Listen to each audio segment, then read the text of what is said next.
Hello, my dear friends. Imagine the scent of power, so thick in the air you can almost taste it. It's a heady perfume of rare resins, of spices carried thousands of miles by caravan, of oils pressed from exotic flowers and the musky glands of wild cats. This is the air you breathe as you enter the royal court of a great West African kingdom in the 15th century. It's an invisible wall of fragrance designed to awe you, to humble you, to tell you without a single word that you are in the presence of someone more than human. Of course, the shock of this fragrant assault on your senses is probably the most pleasant part of the experience for you. The truth is, you probably wouldn't survive the journey here, let alone the unfiltered reality of 15th century life. It's a beautiful thought, but a harsh world. So before you get comfortable, take a moment to like the video and subscribe, but only if you genuinely enjoy what I do here. Now, close your eyes. Picture that royal court, the shimmering heat, the low murmur of voices, and that all-encompassing, intoxicating scent of authority. Now, dim the lights. Maybe turn on a fan for that soft background hum, and let's ease into tonight's journey together. Your eyes are drawn to the man at the center of it all, the king. He is less a person and more a living sculpture of wealth and might. And what is he sculpted from? Not clay, not stone, but cloth. Layers upon layers of magnificent textiles, draped and wrapped in a way that transforms his human form into a monumental statement. The fabric is heavy, its weight a testament to its value. The colors are deep and jewel-like, a stark contrast to the dusty ochres and browns of the world outside this bubble of power. The patterns are a dizzying geometry of lines and shapes, a secret language that speaks of his lineage, his achievements, and his divine right to rule. This cloth is his armor against the ordinary. It is a shield. You imagine running your hand over it, feeling the intricate texture, the dense weave. It seems perfect, flawless, as if it were not made by human hands at all, but perhaps spun from the sunlight and dyed with crushed gemstones. It radiates a kind of clean, untouchable glory. This is the grand illusion, the theatre of power, and the costume is the most important part of the production. The cloth itself seems to be part of that perfume, a source of the magnificent aroma that fills the space. It is a textile woven from the very air of power. But let's do what we do here. Let's lean in closer. Let's use our imagination to peel back the layers of perfume and incense, to get past the musk and the civet. Let's try to smell the cloth itself. Let's strip away the glamorous illusion and find the shocking reality hiding in its threads. If you could press your nose to that royal garment, right before it was doused in all those powerful scents, what would you really smell? It would not be the scent of divinity. It would not be the clean, sterile smell of something brand new. No, the true scent of that magnificent textile is far more human. It's the smell of the earth. You'd smell the faint, lingering scent of the raw cotton or raffia palm fiber, a green, slightly damp aroma that speaks of the field and the tree it came from. You would smell the undeniable scent of human sweat, absorbed deep into the fibers from the hands and body of the weaver who spent months, maybe even years, working at the loom. You'd smell dust. Not the romantic dust of ancient libraries, but the simple, everyday dust of a workshop floor, kicked up by bare feet, mingling with stray fibers and settling into the fabric with every pass of the shuttle. And beneath it all, there is another scent. A faint, slightly sour, almost metallic tang.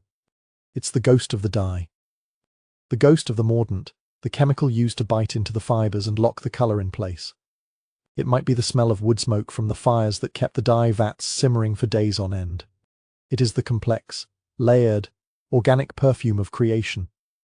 It smells of hard work, of patience, of a deep, intimate connection between a person and their materials. The finished product you see on the king is a masterpiece of concealment.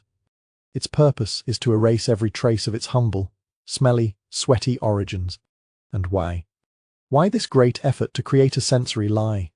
Because the entire concept of this kind of power, of divine kingship, relied on separation. The king could not be seen as a man who toils. He did not sweat.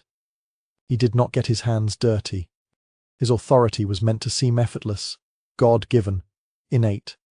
The smells of labor, of dirt, of sweat, of smoke, of the fermentation we will soon discover were the smells of the common world, the world of mortals. To be royal was to exist on a different plane, a higher, cleaner, more fragrant level of existence.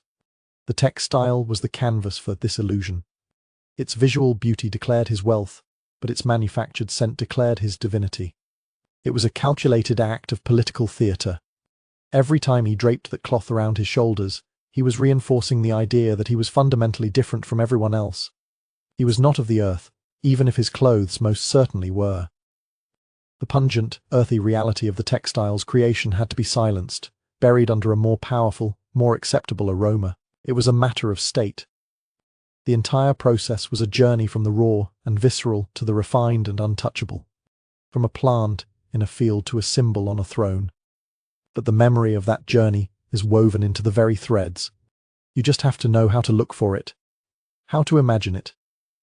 The illusion is so powerful, so complete, but some colors, the most vibrant and sought-after hues, were born from a process so powerfully pungent that their secret stench could never be entirely scrubbed away. The most prized of all these colors was a deep, royal blue, a color that symbolized the heavens and the deepest oceans, a color born from a process that smelled not of divinity, but of foul, stinging decay. That royal blue you see on a chieftain's robe, the one that seems to drink the sunlight and hold the depth of the midnight sky, is perhaps the most powerful lie of all. It is a color that speaks of tranquility, of cool water, of infinite space. When you see a bolt of cloth dyed this perfect, deep indigo, it feels serene, pure, almost holy. The fabric seems to have a life of its own, the color so saturated it's as if the threads themselves were not dyed, but were born this way. It's a color that signifies immense status. To own a garment of true, deep indigo is to wear your wealth for all to see. The process to create it must be equally magical. You think. Perhaps the weavers grind up lapis lazuli, the same gemstone used in the tombs of distant pharaohs, or maybe they capture the color of a rare jungle flower that blooms only under a full moon. The illusion is one of pristine, almost divine creation, a color so noble it must have come from an equally noble source. The wearer seems cool, calm, and collected, wrapped in a color that defies the heat and dust of the everyday world.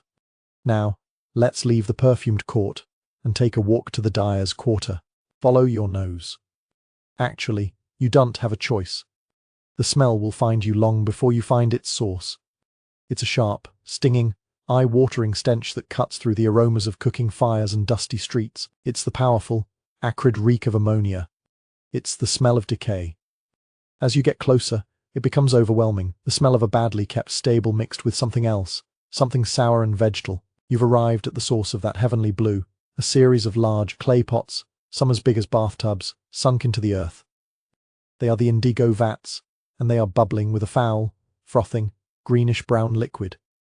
The magical ingredient for this celestial blue is not a gemstone. It's leaves from the indigofera plant, yes, but the real secret, the catalyst that unlocks the color, is urine. Not fresh urine, but stale, aged urine, collected and left to ferment. The dyers, almost always women who passed this secret knowledge down through generations, would pour bucket after bucket of it into the vats, with the indigo leaves. The mixture is then left to putrefy for days, sometimes weeks. The smell we are imagining is the smell of that putrefaction.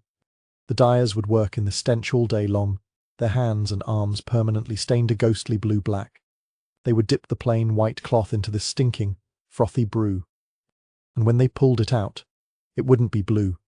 It would be a sickly, slimy, yellowish green. It would drip this foul liquid onto the ground, looking like nothing more than a ruined rag. The magic happens next.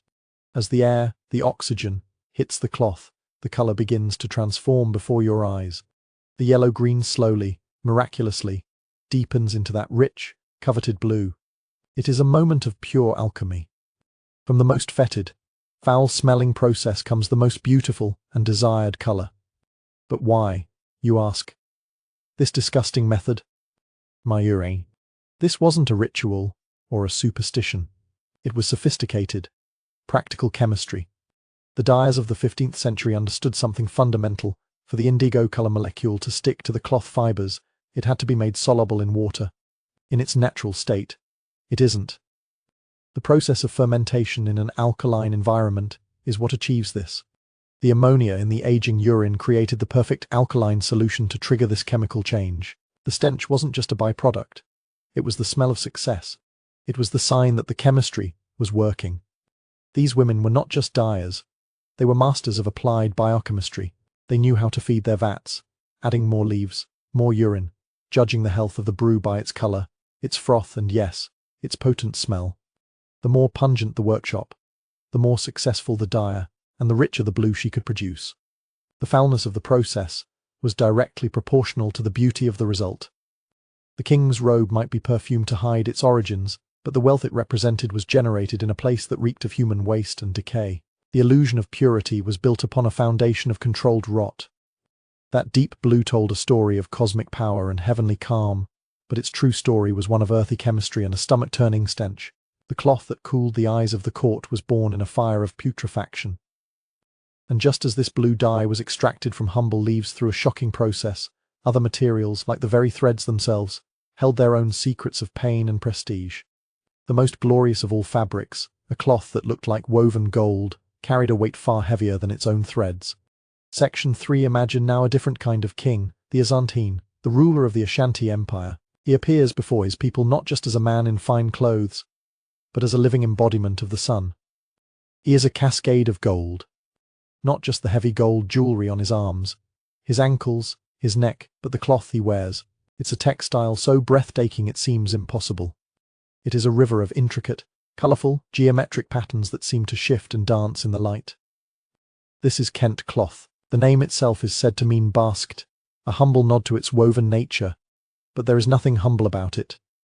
The patterns are razor-sharp, the colours brilliant golds, yellows, greens and reds, all set against each other in a symphony of design. The most prized of these cloths are the ones shot through with shimmering golden threads, making the king look as if he has wrapped himself in a solid piece of the sun itself. It flows like liquid gold. The fabric is heavy, substantial, a true mantle of power. To the observer, it is a perfect creation. The precision of the patterns suggests a machine-like mind, the brilliance of the colours suggests a divine painter's palette, and the sheer opulence suggests a kingdom with endless, effortless wealth. It's a textile that declares, we are favoured by the gods, we are gold. Now let's pull our focus away from the dazzling king and find the weaver. He is not in the royal court. He is in a small, shaded workshop, away from the pomp and ceremony. And he is not sitting comfortably. The glamour of the finished product is nowhere to be found here. Instead, there is the reality of intense, repetitive, physical labour. The traditional Ashanti loom is not a large, standing frame you operate with your hands. It's a narrow strip loom. The weaver sits on a low stool. The warp threads, the long foundation of the cloth, are stretched out in front of him for dozens of feet, held in tension by a large stone or log that he drags behind him as he completes each section. His own body is part of the machine. The heddles, the loops that lift and lower the threads to create the pattern, are operated by his feet, using pedals. His hands fly, throwing the shuttle with the weft thread back and forth, beating the new thread into place with a wooden comb. It is a full-body rhythm, a dance of hands, feet, and core strength, repeated thousands upon thousands of times. The shocking reality behind the flowing, sun-like Kent cloth is the immense physical strain and sweat required to make it. The weaver's back aches. His shoulders are knotted with tension. His feet are calloused from working the pedals. His eyes are strained from focusing on the intricate, mind-bendingly complex patterns that he holds entirely in his memory. There are no written charts here. The patterns, with names like the king's stool or gold dust, are passed down from master to apprentice, a vast mental library of interlocking shapes. To make a single mistake is to ruin the strip, to dishonour the craft. The pressure is immense. And those shimmering golden threads, they weren't originally gold at all. They were silk. Silk was not native to West Africa. The earliest and most prized Kent was woven from silk cloths imported at great expense from Europe or Asia. The weavers would painstakingly unravel these foreign fabrics, thread by precious thread, just to harvest the brightly coloured silk. They would then reweave these threads into their own unique Ashanti designs. The king wasn't just wearing a locally made cloth, he was wearing a cloth made from deconstructed and reconstructed global trade, a textile that had already travelled the world before being reborn as Kent. So why this incredibly laborious process? Why unravel a perfectly good piece of silk cloth just to reweave it? The logic lies in the concept of transformation and value. For the Ashanti, the highest form of art was not just owning a precious material, but mastering it, transforming it, and imbuing it with their own cultural identity. Simply wearing an imported French silk brocade would show you had wealth. But to unravel that brocade and reweave it into a distinctly Ashanti pattern, using a uniquely Ashanti technique that showed you had power, you had the skill, the patience, and the artistic vision to dominate a foreign material and make it your own. The value wasn't just in the material. It was in the intellectual property of the design and the physical labor of the weaver. The king wearing the Kent cloth was displaying not just the reach of his trade routes, but the genius of his kingdom's artisans. The sweat and strain of the weaver was the invisible ink that wrote the story of Ashanti supremacy. The illusion was one of effortless, sun-blessed divinity, but the reality was a testament to human endurance, resourcefulness, and the painstaking labor of turning one man's treasure into another's masterpiece. The glamour was in the finished cloth, a perfect object. The reality was in the weaver's aching body and the pile of unraveled threads at his feet. This idea of transforming humble, even unpleasant, materials into objects of power was a recurring theme. The next textile we'll explore took this concept to an even more elemental level, using a material that was not just humble, but literally of the earth, fermented mud. Section 4. Your gaze now settles on a different kind of beauty, one that is less about shimmer and more about stark, graphic power. You are looking at a warrior's tunic, a hunter's shirt, or a woman's wrap made of beglan finny, more commonly known as mudcloth. The fabric itself is a simple, hand-woven cotton, but its surface is covered in intricate, labyrinthine patterns of black, white, and earthy browns. The designs are powerful and symbolic: zigzags, circles, chevrons, and dots that tell stories, offer protection, and identify the wearer's status.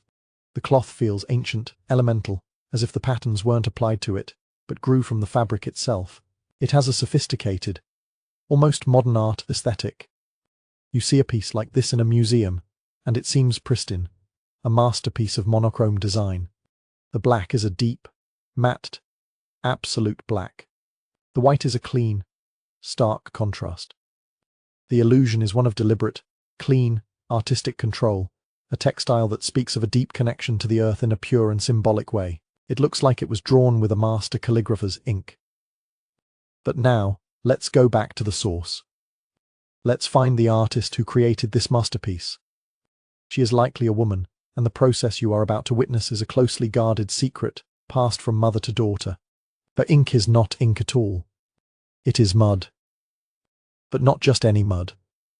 This is a very specific, iron-rich mud, scooped from the bottom of a river or a pond at the end of the dry season when the water level is low. She collects it in calabash gourds, and then the real process begins. The mud is left to sit in a covered clay pot for up to a year. It ferments, it rots. As you lift the lid from this pot, the smell hits you. It is a deep, pungent, metallic, and sour smell. The smell of anaerobic decay, of living organisms breaking down the silt. It's a primal, earthy funk that clings to your clothes and nostrils. This foul-smelling, fermented sludge is the precious ink for that beautiful cloth. The shocking reality is that the creation of this stunningly graphic textile is a messy, smelly, organic process that feels more like alchemy than art. The artist doesn't use a fine brush. She might use a piece of metal, a sliver of bamboo, or a feather to paint the stinking mud onto the cotton cloth. The cloth has already been treated with a mordant, a bath of boiled leaves from the negalama tree, which turns it a sort of mustard yellow and allows the mud to bind to the fabric. She paints the negative space, filling in the background around the pattern she wants to create. Then, she leaves the mud-caked fabric to dry in the hot sun. The sun bakes the mud, and a chemical reaction occurs between the tannic acid in the leaf dye and the iron in the fermented mud. This reaction is what creates that deep, permanent black. After it's baked, she washes the dried mud off, revealing the black stained pattern. The process is repeated, adding more layers of mud to deepen the black, and then using a caustic bleaching agent made from soap or ground peanuts to make the unstained parts a brilliant white. Why this bizarre and smelly method? The worldview behind glanfini is what elevates it from a craft to a spiritual practice. The word itself translates to mudcloth, but a more poetic translation is earth on cloth. The mud is not seen as just dirt. It is the lifeblood of the river, imbued with the niyama, the vital life force or energy of the earth itself. The fermentation process is seen as concentrating this energy, making the mud spiritually potent. When a hunter wears a beglanfini tunic, the symbols painted in this potent mud are believed to offer him camouflage from spirits, protection from animal attacks, and a connection to the power of the earth he walks on. For a woman, the patterns on her wrap might protect her during childbirth. The foul smell of the fermented mud was the scent of this spiritual power, this niyama, being activated. It wasn't a flaw to be hidden, it was proof of the object's efficacy. The entire process was a way of imbuing a simple piece of cotton with the sacred and protective power of the land itself. The illusion is of a clean, graphic design, But the reality is a textile literally infused with the soul of the rotting, life-giving earth. The king's perfumed robe sought to deny its earthy origins. The mudcloth embraced them, drawing its very power from the stench of decay. This idea of finding power and beauty in the most unexpected, even gruesome, of places was not limited to mud. Another color, a vibrant and fiery red, came from a source that required a kind of microscopic, methodical slaughter. Section 5. Your eyes are drawn to a flash of brilliant, shocking red. It's the color of fresh blood, of a ripe chili, of the setting sun on the horizon. This crimson thread, woven into a royal cloth or decorating the sash of a wealthy merchant, is a symbol of vitality, of life, and of immense prestige. It is a rare and powerful color, one that stands out against the greens and browns of the natural world. In a world where most dyes came from plants and produced softer, earthier tones, this vivid, fiery red seems almost supernatural. It's so clear, so saturated, it almost hurts to look at. You see a warrior with a single red feather in his headdress, and you know he is a man of great courage. You see a woman with red beads in her hair, and you know she is from a powerful lineage. The illusion is that this color is the essence of life itself, a pure, elemental force captured and woven into thread. It seems so clean, so vibrant, you might imagine it comes from a rare and beautiful flower, perhaps one with petals that bleed this perfect scarlet when crushed. Now, let's get a magnifying glass. Let's look closer at one of those brilliant red threads. Let's trace it back to its source, not to a flower, but to a cactus, and not to the cactus itself, but to the strange, fuzzy white growth that clings to its pads. It looks like a kind of mold or fungus. As you watch, a worker uses a stiff brush to scrape these white lumps off the cactus and into a bag. They look like tiny, white, dried-out pods. It's not a very glamorous harvest. What are they? They are the dried, dead bodies of insects, specifically, the female cochineal insect. The shocking reality behind that glorious, life-affirming red is a process of mass insect sacrifice. Each of those tiny, fuzzy bodies is a creature that spent its entire life on a cactus pad, sucking its juices and producing carminic acid to ward off predators. And it is this acid that produces the brilliant dye. Forget that dye, the harvested insects, thousands upon thousands of them, are laid out to dry in the sun. Then, they are pounded and crushed into a fine, dark powder. When this powder is mixed with water, it releases a stain the color of blood. It takes around 70,000 crushed insect bodies to produce a single pound of cochineal dye. Imagine the sheer scale of the operation. Entire plantations of cacti cultivated not for their fruit, but for the insects they hosted.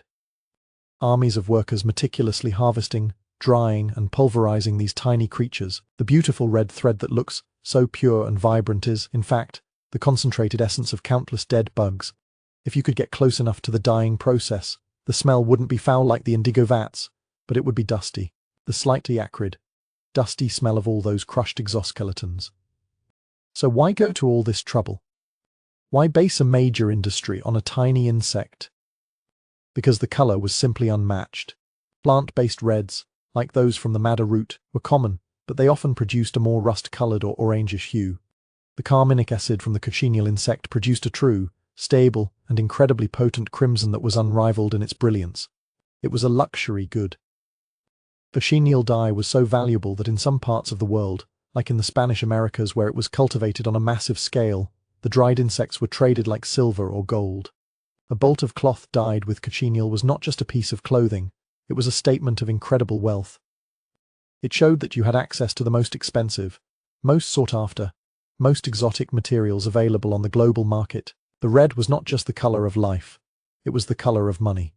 The wearer of cochineal red was broadcasting their ability to command resources from far-flung places and to afford a color born from an astonishingly labor-intensive process. The illusion was one of simple, vital power. The reality was a color paid for by the lives of millions of tiny creatures, a testament to the brutal economics of luxury. The beautiful cloth, which seemed to capture the very essence of vitality, was in fact a microscopic graveyard. Its value came directly from the difficulty and scale of its production, and this idea of cloth as a literal store of value, as a form of currency, was not just limited to the dye. The entire textile, in some cases, was your bank account, worn for all to see. Section 6. You are now standing in a bustling marketplace. The air is thick with the sounds of haggling, the smell of spices, cooking meat, and the dust kicked up by hundreds of feet. You watch a trader assessing a bolt of cloth. He isn't just looking at the color or the beauty of the design. He is scrutinizing it with the intensity of a jeweler examining a diamond. He holds it up to the light. He feels its weight. He counts the threads in a small section. He examines the selvage finished edge of the fabric. To you, it's a beautiful textile, a piece of art, or a potential garment. You see its aesthetic value, its function as clothing. The illusion is that this is a world of barter, where goods are exchanged for other goods, and wealth is measured in land, or livestock, or gold. Cloth, in this picture, is a luxury item, something you buy with money. But let's adjust our focus. Let's look at what is actually being exchanged. A man is negotiating a bride price with his future in-laws. He isn't offering goats or cowrie shells. He is unrolling bale after bale of specific, high-quality textiles. In another corner, a royal official is collecting taxes. Citizens are not handing over coins, they are presenting meticulously woven strips of cloth, a certain number of strips being the required amount for each household. You see a dispute being settled, and the settlement is a payment of several rare, patterned wraps. The shocking reality is that in many 15th century African societies, textiles were not just bought with money, they were money. This intricately patterned cloth was a hard currency, a standardized unit of value, as real and as trusted as any gold coin or silver bar. You are watching an economic system where a person's life savings might not be buried in a pot or stored in a treasury, but folded neatly in a chest or, more boldly, worn on their back. A single, high-status wrapper could be worth more than a man could earn in a year. It could buy you a house, secure a powerful marriage alliance, or pay your way out of trouble. The cloth you wore to a festival was not just a fashion statement, it was a public declaration of your net worth. It was like wearing a suit made of $100 bills. This is why the trader was examining the cloth with such care. He wasn't just being a picky customer, he was a currency authenticator. He was checking for counterfeits, for shoddy workmanship that would devalue the banknote. Was the thread count correct? Was the dye the true, valuable indigo and not a cheap imitation? Was the weave tight and even? A poorly made cloth was like a forged coin, worthless. Why would cloth evolve into such a sophisticated form of currency? It had all the necessary attributes. It was durable, lasting for years if cared for. It was portable, easily rolled up and transported over long distances. Most importantly, its value was intrinsic and universally understood. Unlike a coin whose value could be debased by a king mixing in cheaper metals, the value of a piece of cloth was based on things you could see and touch, the quality of the fiber, the rarity of the dye, and, above all, the incredible amount of skilled human labor required to produce it. Everyone knew how much work went into weaving a complex pattern, or creating a deep indigo dye. That shared understanding of the labor involved gave the cloth its stable, agreed-upon value. A strip of plain white cotton might be a low-denomination bill. A strip of indigo-dyed cloth was a higher denomination. A strip of Kent woven with unraveled silk was like $1,000 bill. This system was so refined that specific types of cloth had specific names and fixed values, used to price everything from salt and spices to human beings in the slave trade. The illusion is that fashion is frivolous, a matter of taste. The reality here is that fashion was finance. The clothes on your back were your assets, your investment portfolio, your credit score, all rolled into one. Your choice of garment was a serious economic decision. To be well-dressed was to be solvent. To be in rags was to be bankrupt. The patterns woven into the cloth, therefore, were more than just pretty decorations. They were like the watermarks and serial numbers on a banknote, authenticating its value and, in some cases, broadcasting a message far more complex than just its price. Section 7. You are observing a gathering, perhaps a wedding, a funeral, or a community festival. It's a riot of color and pattern. You see people wrapped in fabrics of every description, a dazzling display of social vibrancy. From a distance, it looks like a joyful, if chaotic, expression of personal style. You see a woman in a beautifully patterned blue and white wrapper and think, what a lovely design. You see a man with a cloth draped over his shoulder bearing a strange, repeating symbol and think, how artistic. The illusion is that these are simply decorative choices, like picking a floral or a striped pattern for your shirt today. You might assume the patterns are abstract, or perhaps represent stylized animals or plants, chosen for their beauty alone. The meaning, if any, seems general, a shared cultural aesthetic that is pleasing to the eye. Now, let's zoom in. Let's pretend you have a translator, someone who can read the language of these textiles. You are not just looking at patterns, you are reading a library of open secrets. The shocking reality is that these geometric designs were a complex and highly public form of communication. The cloth on a person's back was their resume, their social media profile, and their personal billboard all in one. Every pattern had a name and a meaning, often linked to a specific proverb, a historical event, or a piece of communal wisdom. Wearing a particular cloth was like posting a status update for everyone to see. That woman in the lovely blue and white wrapper? The pattern is called "The King Has More Than One Eye." It's a subtle warning to those around her. Be careful what you say. The king's spies are everywhere. The man with the artistic symbol on his shoulder. The design represents a ladder. The proverb associated with it is "The ladder of death is not climbed by one man alone." He is at a funeral, and his cloth is an expression of communal grief and shared mortality. You see another pattern that looks like a zigzag. Its name is "My Patience Has Limits."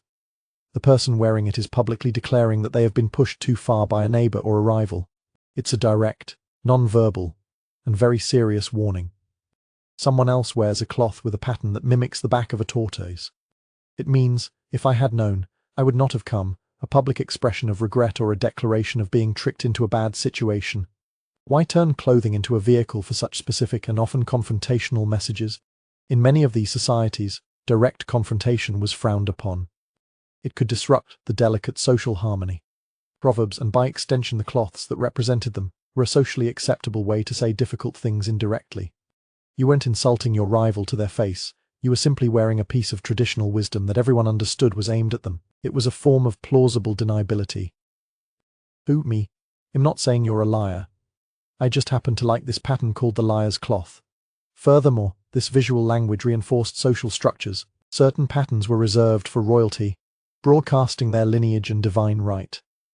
Other patterns announced a person's clan, their profession, their marital status, or whether they had completed certain initiation rites. You could tell a person's entire life story just by reading their clothes. It was a system of instant identification, a way of navigating a complex social world without having to ask a single question. Your choice of what to wear in the morning was a carefully calculated social and political act. Would you wear the cloth that praises the chief, or the one that subtly criticizes him? Would you wear the pattern that says "I am looking for a wife," or the one that says "A rolling stone gathers no moss," announcing your stability and maturity? The illusion is of a crowd of people in pretty clothes. The reality is a silent, sophisticated conversation happening all around you. It's a room full of people wearing their hearts, their histories, and their grievances on their sleeves, quite literally. And the creation of these message-laden textiles was not a gentle art. The very body of the person weaving these proverbs into existence was often pushed to its own painful limits. Section 8. Let's return to the weaver's workshop. From a distance, the act of weaving can seem rhythmic, almost meditative. You see the weaver, a master artisan, at his loom. The shuttle glides back and forth, the heddles rise and fall, and new cloth appears as if by magic. The sound is a gentle, percussive music, the clack of the shuttle, the thud of the beater, the soft whisper of threads moving against each other. It's an image of serene creation, of a human being in perfect harmony with his craft. The weaver seems like a conduit, a channel through which patterns and traditions flow into tangible form. The illusion is one of effortless skill, a kind of dance where the human and the machine loom are partners. The focus is on the beautiful cloth emerging, not on the person creating it. But let's get closer. Let's stand beside the weaver and feel the reality of his work, not just see it. Let's focus on his body. We already saw the Ashanti weaver whose entire body was integrated into the narrow strip loom, but the principle applies across many different loom types. Look at his hands. They are not the soft hands of a musician. They are calloused and scarred. Tiny nicks and cuts from stray threads or a slip of the shuttle. His fingernails are permanently ingrained with the faint color of the dyes. Now, look at his posture. He is hunched, his shoulders rounded from leaning over the warp for hours, days, weeks on end. His back is a road map of chronic pain. His eyesight, once sharp enough to distinguish between 1,000 threads, is slowly fading from the constant, intense focus on the intricate patterns just inches from his face. The shocking reality is that the master weaver's body was not just a partner to the loom. It was an essential, and often painfully strained, component of the machine itself. The loom was an extension of his own skeleton and nervous system. Remember the weaver of the Kent cloth. using his feet to operate the pedals that controlled the complex heddles. His legs are the engine of the pattern. Think of the weaver using a backstrap loom, a simple but effective device where the warp threads are stretched between a fixed object and a strap that goes around the weaver's own waist. He creates the necessary tension for weaving by leaning back, using his own body weight. Every single thread that is beaten into place is done so against the resistance of his own torso. To create a tight, high-quality weave, he has to maintain this tension for hours, a grueling core workout that leaves his lower back and hips screaming in protest. A slight slump in his posture, a moment of fatigue, and the tension slackens, flooring the cloth. His physical endurance is woven directly into the quality of the fabric. Why was the weaver's body subjected to such strain? Because this was the available technology. These looms, while ingenious, were fundamentally human-powered machines in the most literal sense. There were no external power sources, no automated parts. Every single action lifting the threads, passing the shuttle, beating the weft was powered by human muscle. The quality of the final product was a direct reflection of the weaver's physical discipline and his ability to endure pain and fatigue.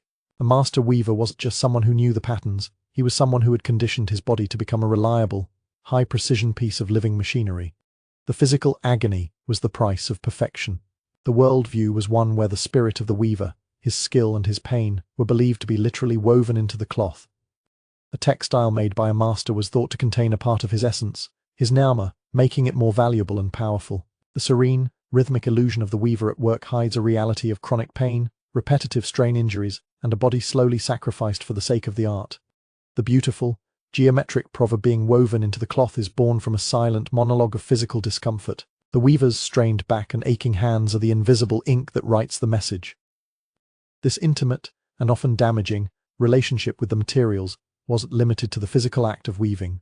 The chemistry of making the colors permanent involved its own hidden dangers, a toxic partnership to create lasting beauty. Section 9. You are admiring a collection of dyed fabrics. The colors are magnificent, and, most importantly, they are fast. They don't fade in the sun or bleed in the rain.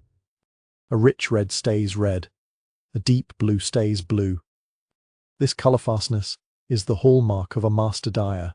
The cloth is a reliable store of beauty and, as we know, of value. The illusion is one of pure, natural magic. It seems that the dyer has found the perfect combination of plant and fiber, a secret recipe that coaxes the color to permanently bond with the cloth in a gentle, organic process. The finished textile feels soft and clean against the skin. It seems wholesome, a product of natural wisdom, where the dyer simply persuaded the color to stay put through some benevolent, secret knowledge of plants. Now, let's go back to the dyer's yard. But this time we're not focusing on the smell of the indigo vats. We are looking at the other pots, the ones used for different colors and for the crucial stage that happens before the dyeing. This is where the cloth is treated with a mordant. A mordant is a substance that acts as a chemical bridge, a fixer that bites into the fabric's fibers and also grabs onto the dye molecules, locking them together. Without a mordant, most natural dyes would simply wash out, fading into a pale, disappointing stain. The glamorous illusion of permanent, vibrant color is entirely dependent on this unseen, unglamorous chemical process, and the ingredients for these mordants are far from gentle. The shocking reality is that the process of making colors stick often involved harsh, corrosive, and sometimes toxic substances. You see the dyer plunging her hands and arms not just into the dye, but into these mordant baths. What's in there? Perhaps it's a solution rich in tannins, made from boiling specific barks or leaves, which is relatively benign.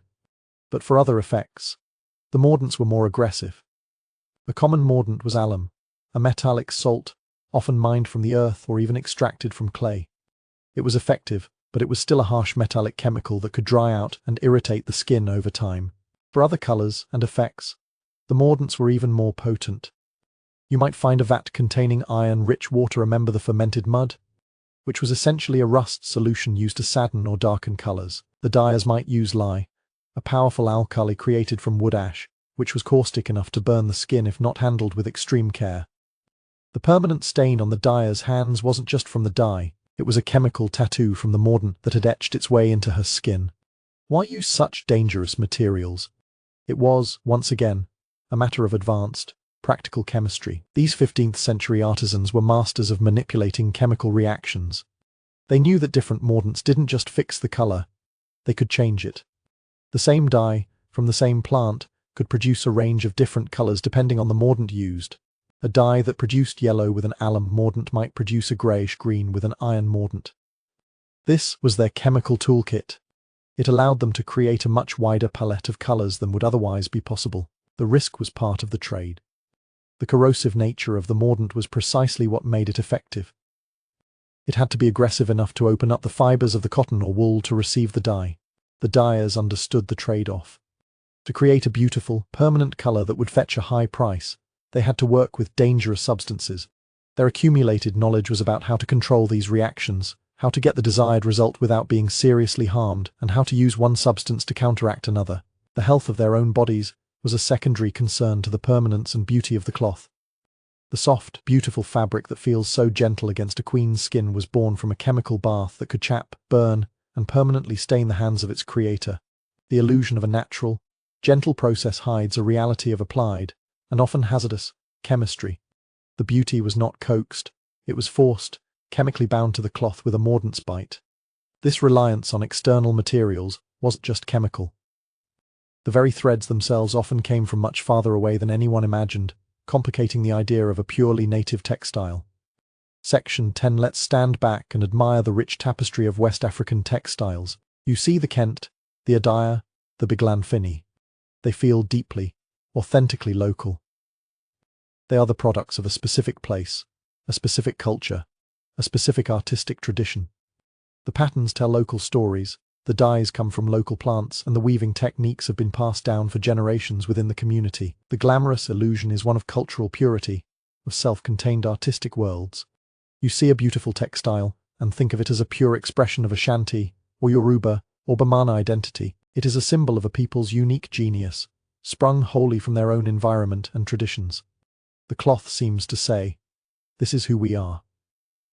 This is what we make from our own resources, for our own people. Now, let's unravel that cloth. Let's look not at the pattern, but at the very fiber it's made from. Let's trace that single thread back to its origin. You might assume it's local cotton, ginned and spun in a nearby village, and often, you would be right. But for many of the most prestigious and valuable textiles, the story is far more complicated. The shocking reality is that many of these quintessentially indigenous textiles were woven from threads acquired through vast, complex, and sometimes exploitative global trade networks. The weaver at his loom in the heart of West Africa was often the final link in a chain that stretched thousands of miles, across oceans and deserts. Remember the Kent cloth of the Ashanti? We already discovered that the most prized versions were made from unraveled silk. Where did that silk come from? It arrived on European ships, Portuguese, Dutch, English, which had, in turn, acquired it from trade routes leading to China, India or Persia. The bright yellow thread in a prestigious cloth might have started its life as a silkworm's cocoon in Asia, been woven into cloth in Italy, traded to a merchant in Lisbon, shipped to the Gold Coast, and then painstakingly deconstructed and rewoven by an Ashanti master. The final product was uniquely African in its design and technique, but its raw material was a global traveler. Similarly, the brilliant red cochineal threads were not just a local luxury. The insects were native to the Americas, and after the Spanish conquest, cochineal became a massive, global commodity. That brilliant red thread in a Nigerian cloth could very well have been dyed with insects harvested by an indigenous farmer in Oaxaca, Mexico. Why this reliance on foreign threads? It was a matter of status, color, and texture. Local fibers like cotton and raffia were versatile and central to textile production, but they couldn't produce the same fine texture, the same glossy sheen, or hold the same vibrant colors as silk. Silk was the ultimate luxury fiber, and its foreignness was part of its appeal. To be able to afford a cloth woven from unraveled silk was to demonstrate the reach of your power. It showed you were a player on the world stage, able to command the most precious goods from the farthest corners of the known world. The local weavers, in their genius, took these foreign materials and completely subordinated them to their own aesthetic. They didn't copy European or Asian styles. They consumed the raw material and used it to enhance their own traditions. The act of unraveling and reweaving was a powerful statement of cultural confidence. So, the illusion of a pure, isolated artistic tradition is just that, an illusion. The reality was that these African kingdoms were deeply integrated into the world economy long before the colonial era is typically imagined to begin. The port cities and caravan towns were cosmopolitan melting pots of goods, ideas and materials. A single piece of high-status cloth could be a map of 15th-century global trade, its warp threads from local cotton, Its weft threads from Asian silk, its red dye from the Americas, and its blue dye from the local indigo vat. The native loom was a place where the local and the global were fused together to create something new and powerful. It wasn't a rejection of the outside world, but a confident incorporation of it. This complex dance between the local and the imported was also mirrored in the very techniques used to create the patterns, sometimes using humble, everyday materials to resist the powerful dyes we've already met. Section 11. Your eye is now caught by a different kind of indigo-dyed cloth, common among the Yoruba people of what is now Nigeria. This is a dyer cloth. Unlike the solid blue fabrics or the woven in patterns of Kent, a dyer is a masterpiece of resist dyeing. The cloth is a stunning tableau of intricate pattern starbursts, grids, wavy lines and stylized figures, all rendered in shades of blue and white. Some patterns are sharp and geometric, others are soft and cloud-like. It is a work of immense skill and precision. The illusion is one of meticulous, direct artistry, as if a painter took a fine brush and carefully painted the white patterns onto a blue background. It seems like a process of addition, of carefully placing the white onto the blue. The finished product is crisp, clean, and graphically beautiful, a testament to the artist's steady hand and clear vision.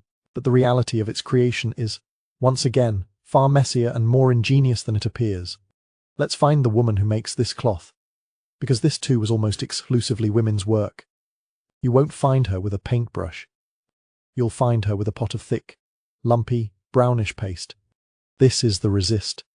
It's made from cassava starch, a root vegetable that is a staple food. She boils the cassava flour with water and, often, a bit of copper sulfate to make a thick, glue-like substance. The process of creating the dye pattern is not one of adding white, but of protecting the original white cloth from the dye. She uses this starchy paste to paint her intricate designs onto the plain white cotton. The paste acts as a barrier. After she has painted her design, or sometimes used a stencil to apply the paste, she must let it dry completely. This is where the shocking reality comes in. This starchy, organic paste, sitting on the cloth in the warm, humid climate, is basically food. It's an open invitation. As the cloth lies there drying for a day or two, it becomes a target for insects, for lizards, for chickens, for any creature that wants a starchy snack. A single peck from a chicken could ruin a carefully drawn line. But worse than that, if the air is damp, the paste can begin to rot. It can develop mold or mildew. It can start to ferment and stink, not with the powerful chemical stench of the indigo vat, but with the sour, musty smell of spoiling food. The artist has to guard her work in progress from both pests and decay. The period between applying the resist and dyeing the cloth is a race against time and nature. Once the paste is finally dry, the entire cloth is submerged into that familiar, foul-smelling indigo vat we visited earlier. After one or several dips to achieve the right shade of blue, the cloth is brought out to oxidize. Finally, the artist takes the stiff, blue, paste-caked cloth and begins to scrape and wash the resist away. Where the starchy paste once was, the original white of the cloth is revealed, creating the stunning pattern. Why this precarious method? The logic lies in its accessibility and ingenuity. Cassava was readily available and cheap. The tools were simply feather, a broom straw, a piece of gourd for a stencil. It was a low-cost way to create incredibly complex and beautiful textiles. This was grassroots artistry. It didn't require a complex loom or expensive imported threads. It required knowledge, skill, and a deep understanding of the materials. The women who perfected this technique were masters of their craft. They knew exactly how thick to make the paste, how long it needed to dry, and how to protect it from the elements and from pests. The risk of the paste rotting or being eaten was simply part of the process, a known hazard to be managed. The entire technique is a testament to making high art from the most humble, everyday materials. It's a form of kitchen chemistry, turning laundry starch and food staples into the tools of a master artist. The pristine, elegant illusion of the final dye cloth, with its perfect white lines on a deep blue field, completely hides the messy, risky, and smelly reality of its creation. It conceals the battle against decay and hungry chickens that the artist had to win to produce her masterpiece. This deep connection between cloth and the spiritual world wasn't just for the living. The textiles a person was buried in were considered just as, if not more, important than the ones they wore in life. Section 12. Let us now shift our gaze from the vibrant life of the court and the marketplace to a more solemn occasion, a funeral. An important elder has passed away, and the entire community has gathered to pay their respects. The body of the deceased is laid out for all to see, and it is a magnificent sight. They are not dressed in simple burial shrouds. Instead, they are wrapped in layer upon layer of the finest textiles the family could afford or create. You see rich, indigo-dyed cloths, wrappers with complex woven patterns, and perhaps even a piece of the sun like Kent. The body is a display of wealth and honor. The illusion presented to the mourners is one of final tribute. It appears to be a beautiful, if extravagant, way of honoring the dead, of sending them off in style, of celebrating the status they held in life. It's a last act of love and respect, clothing the deceased in their finest for their final journey. But let's listen to the whispers among the family members, the quiet, anxious conversations happening away from the main ceremony. They are not just discussing their grief. They are debating. Did we choose the right cloth? Is the pattern correct for our lineage? Will the ancestors approve? The shocking reality is that this was not merely a fashion show for the dead. In many belief systems, the textiles used to wrap a corpse were a crucial piece of spiritual technology. The selection of the burial cloth was one of a family's most important and terrifying responsibilities, because a person's eternal fate and the well-being of the entire living community could depend on it. To be buried in the wrong textile was a catastrophe. Imagine the ancestors in the spirit world, waiting to receive the newly deceased. They would be looking for the proper attire, the specific patterns and colors that identified the soul as one of their own. If the soul arrived wearing a cloth with a pattern belonging to a different clan or a lower social status, it might be rejected. The soul could become a lost, wandering ghost, unable to join the ancestors and forever haunting the living. Even worse, the ancestors might be deeply offended by the family's ignorance or carelessness. They might retaliate by sending misfortune to the living, failed crops, sickness, infertility. The beautiful display of textiles at the funeral was not just for the benefit of the living mourners, it was a carefully prepared passport and plea to the spirit world. Why was cloth believed to hold such immense power over the afterlife? Because, as we've seen, textiles were never just objects. They were imbued with identity, with history, with the naama, or life force of their creators and the very earth from which they came. A cloth with a specific lineage pattern was not just symbolic of that family, it was believed to contain the very essence of that lineage. To wrap the deceased in it was to physically and spiritually reconnect them with their ancestral line. The dice, too, had meaning.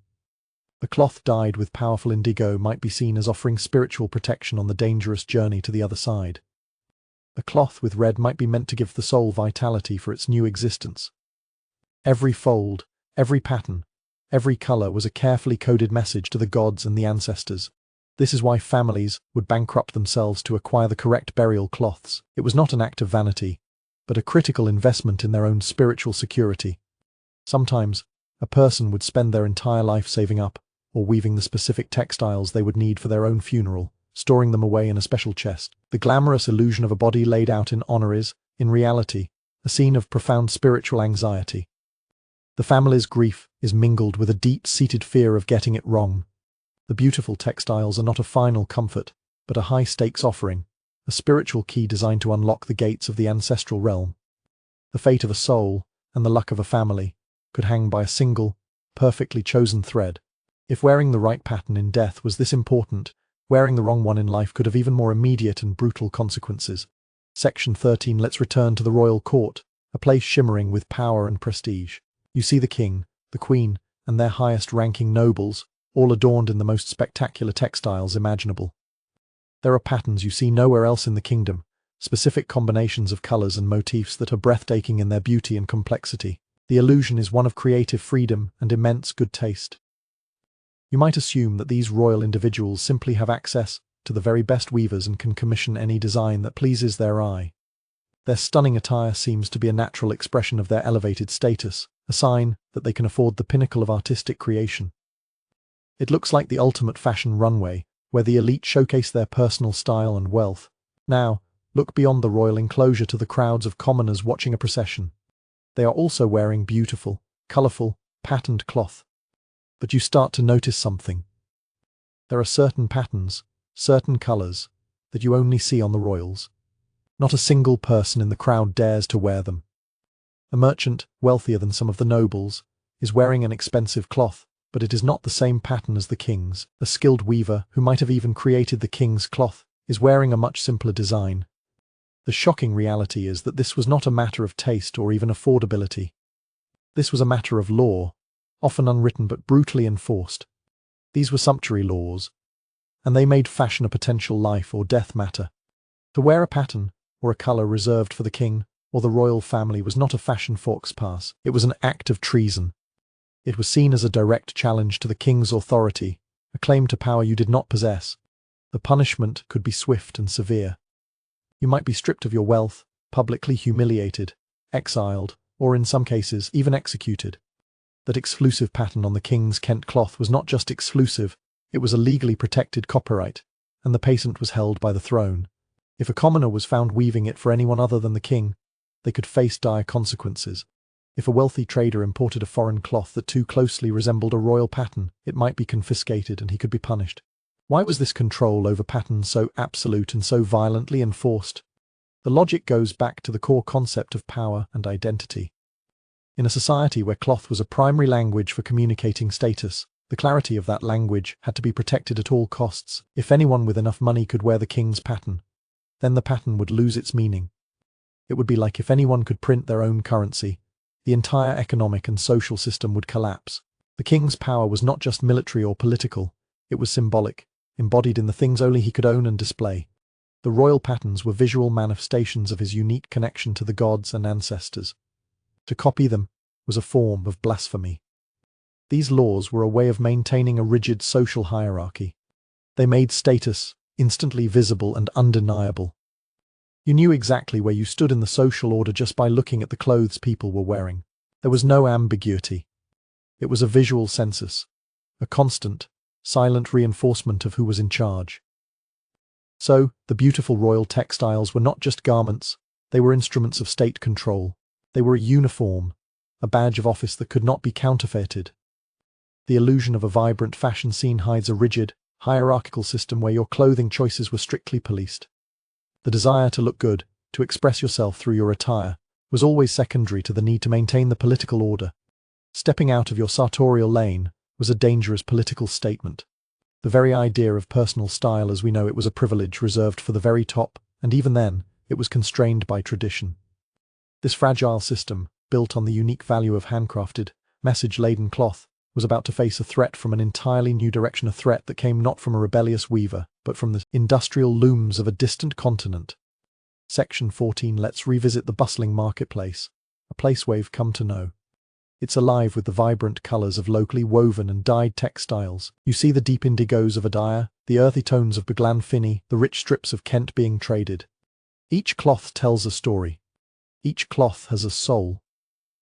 You can feel the human touch in the slight imperfections of the weave. You can sense the history in the ancient patterns. You can almost smell the faint, lingering aromas of the dye vats and the weaver's sweat. The illusion is one of a timeless, unchangeable culture. The marketplace feels like it has existed in the state for centuries and will exist for centuries more. A closed loop of local production and local consumption. The value of the cloth is rooted in its authenticity, its connection to the community, its spiritual weight, and the immense human labour it represents. Now, a new stall opens in the market. It is run by a trader who has just arrived with a caravan from the coast. He is unrolling bolts of cloth that are shockingly bright. The colours are garish, unnaturally vivid. The patterns are familiar, yet wrong. You see a design that is clearly an imitation of a famous Adire pattern, but instead of being dyed, it's printed. The lines are too perfect, too uniform. The blue is a flat, chemical blue, lacking the depth and life of true indigo.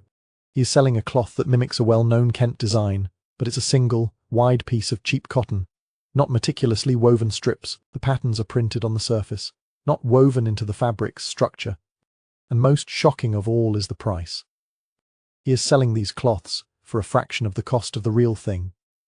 The shocking reality dawning on this 15th century marketplace, though this process would accelerate dramatically in the centuries to follow, is the arrival of the machine-made imitation. These are the first waves of European printed textiles, made in the burgeoning factories of Holland and Manchester. These factories could churn out thousands of yards of printed cotton in the time it took a master weaver to create a single wrapper. They saw the lucrative African market and began to shamelessly copy the most popular local designs, reproducing them with industrial efficiency. For the first time, a person of modest means could afford a cloth that, from a distance, looked like one of the prestigious patterns previously beyond their reach. Why did this happen? And what was its effect? The motivation was purely economic. European traders saw a massive, sophisticated market for textiles and wanted to capture it. They used their industrial advantage to undercut the local artisans. The initial effect was complex. On one hand, it was a form of democratization. Suddenly, more people could afford colorful, patterned clothing. It allowed for new forms of expression and style. But on a deeper level, it was a profound threat to the entire cultural and economic system we have been exploring. The printed copy had no soul. It had no niyama. It was not imbued with the spirit of the weaver or the power of the fermented mud. It did not represent weeks of labor, only the clatter of a machine. The proverbs and warnings embedded in the original patterns were stripped of their meaning, becoming mere decoration. The cloth that was once a form of currency, its value backed by labor, was now being challenged by a cheap imitation whose value was almost nothing. The local weavers and dyers could not possibly compete on price. How could you, when your cloth took a month to make and the imitation took minutes? This was the beginning of a long process that would see some traditional textile arts decline. The illusion of the timeless, unchanging marketplace is shattered by the arrival of global industrial capitalism. The soul of the cloth was being challenged by the efficiency of the machine. The printed copy looked like the real thing, but it was a ghost. It wore the face of the culture, but its heart was empty. The very thing that made the authentic textiles so powerful, the story of their difficult, smelly, painful and meaningful creation, was the very thing that made them vulnerable to a cheap, soulless replica. As these new fabrics flooded the market, the hum of the traditional loom, once the heartbeat of the community, began to face a new and uncertain future. Let's step away from the 15th century marketplace, away from the dust and the smells of fermenting indigo and crushed insects. Let's walk right into the present day. You are standing in a modern clothing store. The air is clean, climate-controlled, and smells faintly of synthetic air freshener. The lighting is bright and even, designed to make everything look perfect. Racks upon racks of clothes stretch out before you, a dizzying array of styles and colors. A shirt costs less than a meal. A pair of jeans, less than a tank of gas. The illusion here is one of effortless, sterile abundance. The clothes are flawless, with no sign of the human hand that made them. They seem to have simply materialized on the rack, clean, pressed, and ready to be consumed. There is no story here. Only a price tag. There is no soul. Only a brand. This is the ultimate victory of the machine that first threatened the handcrafted textiles of our story. Now, in this quiet, sterile space, listen. What do you hear? The faint hum of the fluorescent lights. The soft, generic beat of a pop song played at low volume. The rustle of plastic hangers. What you don't hear is the clatter of the loom.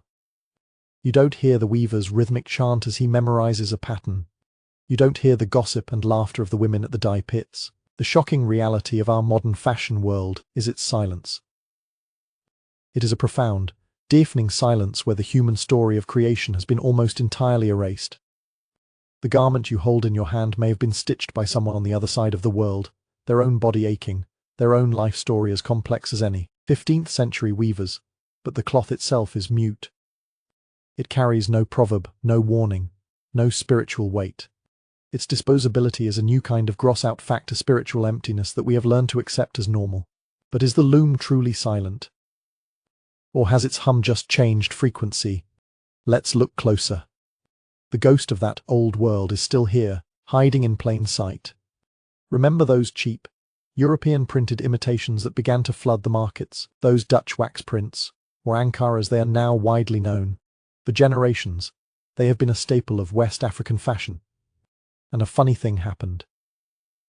The copies were adopted, absorbed, and reappropriated with such fierce cultural pride that they became authentic in their own right. The ghost of the ancient practice possessed the machine that tried to kill it.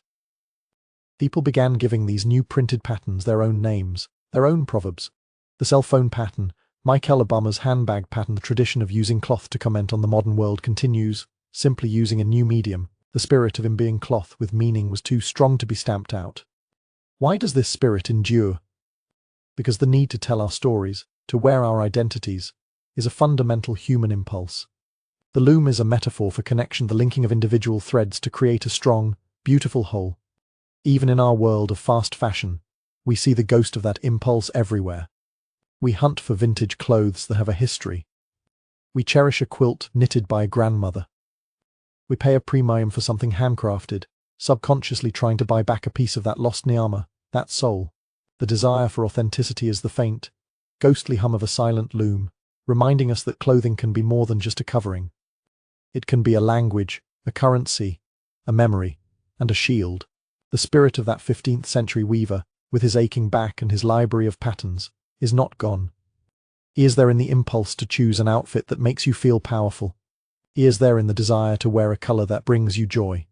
The hum of the loom is quieter now, often drowned out by the noise of the modern world. But if you get very still and listen, you can still hear it. Wind down, and now, you can let that hum fade into a soft, gentle whisper. Let the vibrant images of the marketplace and the dye pits begin to soften and blur at the edges, their work now done. The stories of the threads, the proverbs woven in silk and cotton, can all unravel into a peaceful quiet in your mind. The deep, earthy scent of fermented mud and the sharp tang of indigo can give way to the simple, clean scent of your own pillow. Feel the weight of your blanket, a textile with its own simple story, a story of comfort and rest. It holds no secret warnings, no ancestral duties. Its only job is to gently hold you as you drift. There is nothing more you need to do, nothing to figure out. The day is woven and complete. Your mind can now begin to spin its own threads, weaving the strange and wonderful tapestries of your dreams. Let each breath be a shuttle, passing back and forth, slowly, rhythmically, creating a fabric of pure tranquility. Let go of the story. Let go of the day.